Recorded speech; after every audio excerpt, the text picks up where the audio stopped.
James Mattis is sworn in as the new Secretary of Defense, and the 15th MEU deploys on the USS America. This week on the Core Report.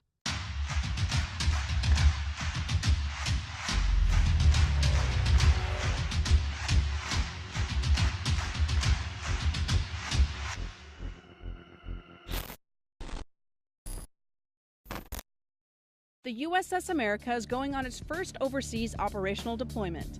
The largest ever U.S. Navy amphibious assault ship will host the 15th Marine Expeditionary Unit. The 15th MEU will fly new aircraft combinations during the pre-deployment training, like operating additional CH-53E Super Stallions, UH-1Y Hueys, and AV-8B Harriers. On-ship F-35 operations are expected next year.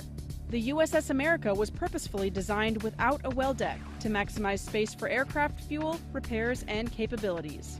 The ship can sustain more aircraft missions than the entire existing Navy's fleet of amphibious assault ships. The commander of the 15th MEU, Colonel Joseph Clearfield, commented on the deployment's capabilities. "We'll be ready to provide the fleet and the combatant commanders this really unique amphibious task force that is ready to respond to any crisis or any contingency around the whole range of military operations." The America Amphibious Ready Group and the 15th MEU will push the USS America's flexibility and unique capabilities during maritime exercises. The training ensures the Expeditionary Force is ready to use the USS America to its maximum potential.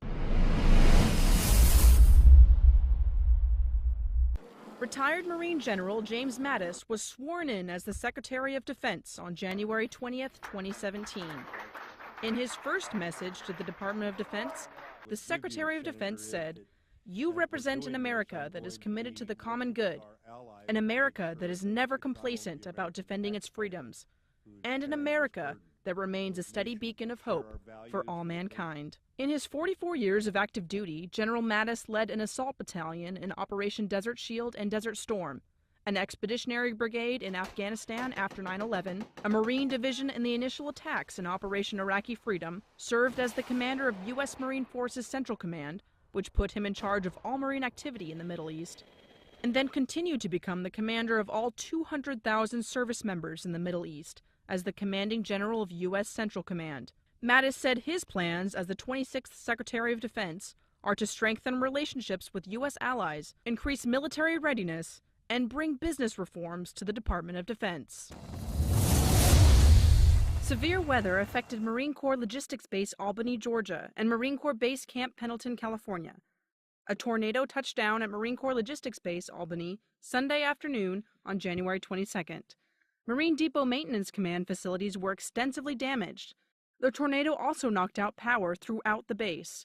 No personnel were injured on base during the storm.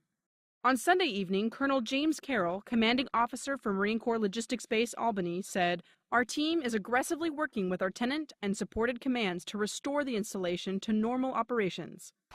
Last week's heavy rainfall caused flooding throughout Camp Pendleton on January 20th and 21st. The flooding caused traffic delays and road closures on base. In the county and surrounding area, the storms caused mudslides, power outages, and toppled trees. People were rescued from stalled and half-submerged vehicles Friday afternoon. According to San Diego Gas and Electric, about 35,000 homes and businesses were affected by power outages. That's all for this week on the Core Report.